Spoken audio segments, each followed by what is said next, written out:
Então vamos lá, dando continuidade aqui para a liberação de um laudo de excelência. Já falei aqui para vocês o primeiro passo, já dei várias dicas que realmente vocês vão utilizar na bancada laboratorial. E agora eu vou começar a falar para vocês qual é o segundo passo, o que eu preciso pensar logo na sequência desses itens aqui que eu falei para vocês anteriormente, o que eu devo fazer. Então vamos lá, no segundo passo a gente vai pensar, por que eu não devo colocar tudo que eu estou vendo na lâmina? Como assim, Thaís? Existem algumas teorias aí de que tudo que a gente vê na lâmina a gente precisa colocar no laudo.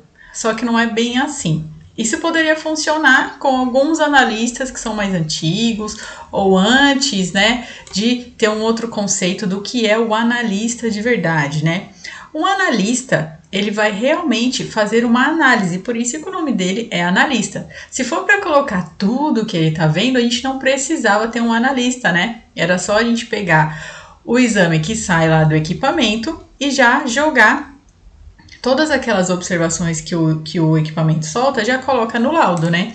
Porque eu mostrei para vocês que ele dá alguns flags. E às vezes ele se confunde, né? Entre monócito, linfócito, e a nossa expertise está aí justamente fazer essa diferenciação e evidenciar para o médico o que é importante, né? Então vamos lá. Quando eu falo aqui para vocês que não coloca tudo que eu tô vendo na lâmina, com certeza, quando você enche de coisa o seu laudo, quando você coloca um monte de coisa, o médico e a pessoa que está pegando o seu laudo, ela já vai saber se você é iniciante ou se você é experiente. E galera, se você é um iniciante, se você tá errando, então é a hora de você começar a consertar isso aqui que eu tô falando para você. Todo mundo vai querer um analista experiente? Nem sempre. E é bom você ser iniciante, você mostrar que você quer aprender, também nem sempre, tá? O legal é o quê? Pega essa dica aqui que eu vou falar para vocês. Iniciante, todo mundo vai ser iniciante em algum momento. Se você chegar numa entrevista e falar assim, não, eu acabei de me formar, eu não tenho experiência, eu tenho pouquíssima experiência, então já está entendido que você é um iniciante ou que você tem pouca experiência. Agora, quando você é iniciante, você quer encher a sua bola, falar que você já sabe e não sei o que você já liberou, mas que você sabe liberar bastante laudo, que você já estudou muito. Quando você vai fazer a prova prática, vai dar ruim para você, hein? Então, presta atenção. Eu não coloco tudo que eu tô vendo na lâmina, por quê? Porque não é tudo que é 100% interessante para o médico. E quando eu falo para vocês de analista, a gente fala de pessoa que realmente sabe fazer uma análise, tá? Então, a gente precisa entender que o analista, ele realmente analisa. Então, vamos lá. Numa prova prática de hematologia, se você já fala que você é iniciante, ótimo, não mintam, tá bom? Eu já fiz entrevista de emprego, já fui responsável técnica, já fiz seleção. E galera, mentir, todo mundo sabe a hora que você tá mentindo, tá? Para com isso, não seja besta de ficar mentindo a sua experiência. Na prova prática, vão colocar todos os seus conhecimentos, tá? Então vai ser, primeiro, a interpretação do próprio hemograma, né? O que mais? A gente vai ver como você interpreta os gráficos e também como você vai colocar as suas observações. Por quê? Porque as observações vão dizer muito sobre você, sobre a sua capacidade técnica, sobre o quanto você sabe e o quanto você ainda pode aprender ali dentro daquele laboratório.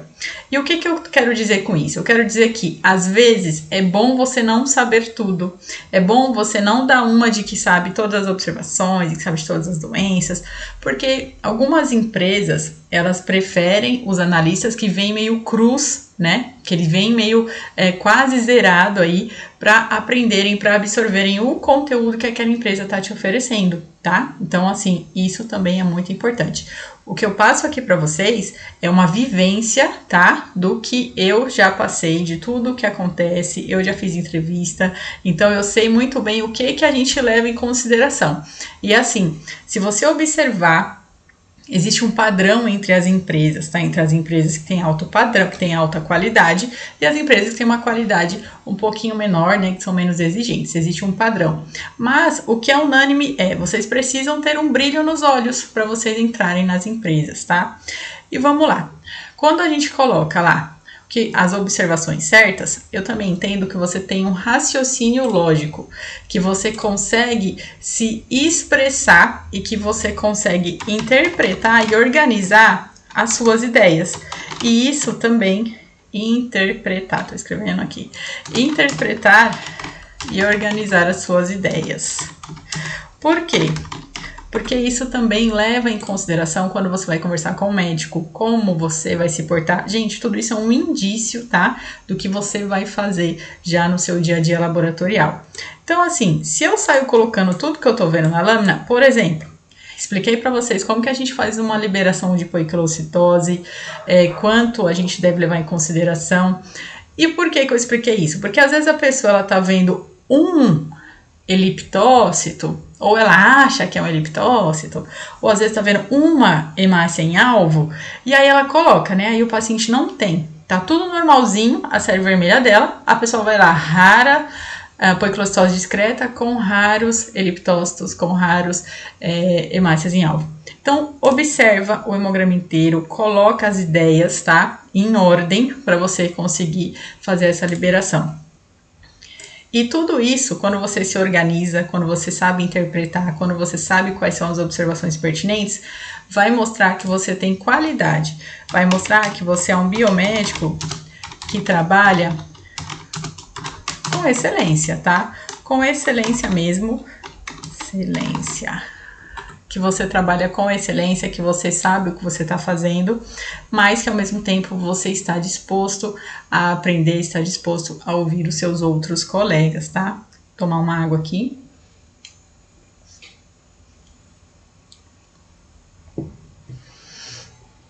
E quando você, Thaís, e se eu comecei agora e eu sou iniciante e eu tô querendo aprender mais, ou eu tô querendo colocar as observações aqui, como que eu faço? Eu vou disponibilizar aqui para vocês um guia, tá? Bem simplificado. Simplificado eu digo assim, gente, é um resumo de várias observações, tá? Para vocês poderem utilizar. Porque aí vocês conseguem organizar e entender, né? Quais são essas observações importantes. Então, vamos lá. Quando eu tô com a lâmina, na leucemia, por exemplo, a gente precisa observar se é uma leucemia aguda ou se é uma leucemia crônica, né? Isso aí a gente tem que colocar também em evidência, certo? Isso é importante para o médico, tá? E como que a gente faz isso?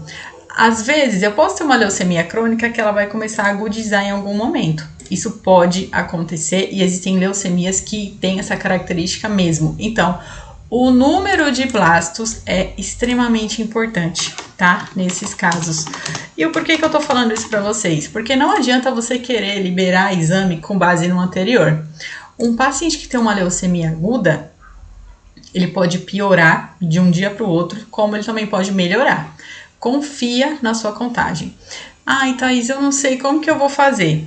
Vou falar um negócio aqui pra vocês que eu fazia, tá? E que pra mim sempre funcionava. Eu tirava uma média. Como assim, Thaís? Eu tirava uma média, eu contava 2 vezes a lâmina e fazia a média do número de blastos. Sempre deu certo pra mim, tá? Sempre deu certo. E o porquê? Porque às vezes você conta, né? E aí você acha que tá prestando atenção em tudo e tal, e às vezes não. E aí você precisa olhar muito mais a lâmina, namorar ela quando tem um número de blastos que você acha que tá aumentando também. É legal você fazer isso, tá? E na leucemia, a gente sabe também que existem algumas características principais que a gente fala de tríade leucêmica, onde o paciente ele vai ter anemia, ele vai ter uma leucocitose, vai ter plaquetopenia. Tô falando de leucemias agudas, tá? Onde tem mais evidência aí de distúrbio, tá? Dentro do hemograma. Então, eu vou colocar as alterações ali que são pertinentes a essa doença. Quando a gente tá falando de anemia, Então, a anemia, ela é uma queda, né, da hemoglobina. E também é sabido a gente dizer que a anemia, ela não envolve só o hemograma. Ela tem mais exames que vão determinar qual tipo de anemia é. Quais exames, mais exames determinam a anemia, tá? Não é só o hemograma. Então não adianta a gente ficar também pesquisando lá, ficar olhando, tentando caçar pelo em ovo, achando que a gente vai ter uma demonstração mirabolante para definir qual é o tipo de anemia, né? Também não. A gente precisa evidenciar a anemia sim e as suas alterações ali na série vermelha. E aí a gente coloca as observações de série vermelha, poiquilocitose, anisocitose, né? Precisamos prestar atenção nisso também. Quando eu tô falando de anomalias, que são aquelas anomalias mais presentes aí em série branca, mas também eu posso falar para vocês de algumas inclusões eritrocitárias, tá? Nós precisamos colocar aquelas anomalias que são prejudiciais à saúde. São prejudiciais à saúde. Exemplo, dei exemplo já para vocês aí em outra aula sobre a baqueta sexual, né? Por quê? A baqueta sexual, ela não tem importância para a saúde, né? Não tem o porquê eu colocar essa observação lá no laudo, sendo que só quer dizer que o paciente é de sexo feminino, né? Ele não tem uma importância pra gente fazer de relevância aí pro médico. E outra, tem coisa que o médico ele nem sabe, galera. Por quê? Porque ele tá ali pra acompanhar a clínica do paciente e melhorar a saúde do paciente. Então, para ele, o que é importante? Os indícios, as observações que são prejudiciais à saúde ou que mostrem que está tendo uma melhora do quadro clínico do paciente. Ai, Thaís, mas eu aprendi que eu tenho que colocar tudo e assim, eu não tô entendendo o que você tá falando. Galera, tudo que a gente faz, tá? Existe um porquê. No começo, eu também colocava tudo que eu tava vendo na lâmina, né? Foi assim que eu aprendi também. Mas, com o tempo, eu fui aprendendo, fui estudando, conversando com o médico. E tudo que eu falo para vocês tem um embasamento, tá? Não tô tirando da minha cabeça, não. Então, você precisa entender o que vai te levar para um outro nível. O que vai te levar para entender o que vai te levar para ser um biomédico de qualidade mesmo, um biomédico reconhecido.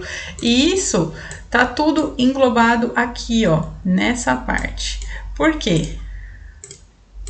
Porque é isso que o médico quer ver, é isso que o seu superior quer ver, é isso que vai fazer a diferença, é isso que vai mostrar que você é um biomédico diferenciado, um analista diferenciado. Pode ter 99% ali dos analistas vão falar, ah, mas isso aí não é problema meu, eu vou colocar o que eu tô vendo aqui.